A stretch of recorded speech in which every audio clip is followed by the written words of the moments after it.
বাংলার কুরুক্ষেত্রে 4 ঘন্টা অতিক্রান্ত ভোটের এখনো পর্যন্ত বড় সড় গন্ডগোলের কোনো খবর নেই।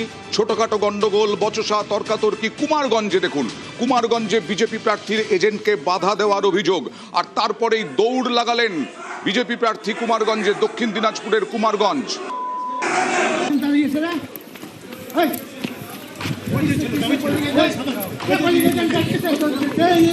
প্রার্থীকে দৌড়তে হচ্ছে, উত্তেজনা, তাড়া, কাউকে তাড়া করছেন।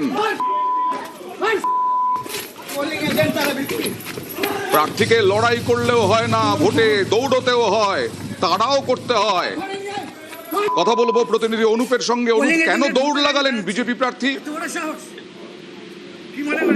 দেখো, আজ সকালে কুমারগঞ্জ বিধানসভার যে চালুন প্রাথমিক বিদ্যালয়ে যে বুথ রয়েছে সেইখানে বিজেপির প্রার্থী শুভেন্দু সরকার সেখানে যান এবং তিনি যেটা অভিযোগ করেছেন যে সেখানে তাদের যে বুথের যে এজেন্ট, সেই এজেন্ট তাকে বসতে দেওয়া হয়নি, যে কারণেই কিন্তু তিনি সেখানে পৌঁছান এবং তারপরে সেখানে তিনি যেটা অভিযোগ করেন যে তৃণমূলের দুষ্কৃতীরা সেইখানে তাদের যে পোলিং এজেন্ট তাকে বসতে দেয়নি, তাকে মারধর করা হয়েছে বলে অভিযোগ করেন। এরপরে তিনি সেখানে যারা বাইরে ভিড় করছিলেন তাদেরকে দেখে কিন্তু তিনি নিজে দৌড় দিয়ে তাদেরকে ধরার চেষ্টা করেন।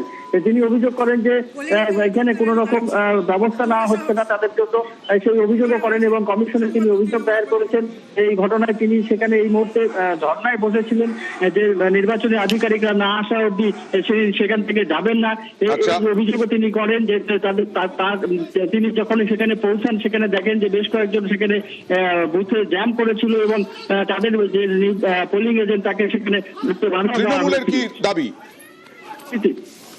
যদিও তৃণমূলের তরফ থেকে যেটা জানানো হয়েছে এই ধরনের কোনো ঘটনাই তারা ঘটায়নি, তারা সেখানে পোলিং এজেন্ট দিতে পারেনি, কারণ যে ধরনের সেনাবাহিনী দিয়ে ভোট হচ্ছে সেখানে প্রচুর সেনাবাহিনী রয়েছে প্রতিটি বুথে বুথে, সেখানে কি করে এই ধরনের ঘটনা কোনো মতেই সম্ভব নয়। পোলিং এজেন্ট দিতে পারেনি এরকমটা তৃণমূলের অভিযোগ, আর বিজেপির অভিযোগ পোলিং এজেন্টকে তাড়িয়ে দেওয়া হয়েছে, বের করে দেওয়া হয়েছে।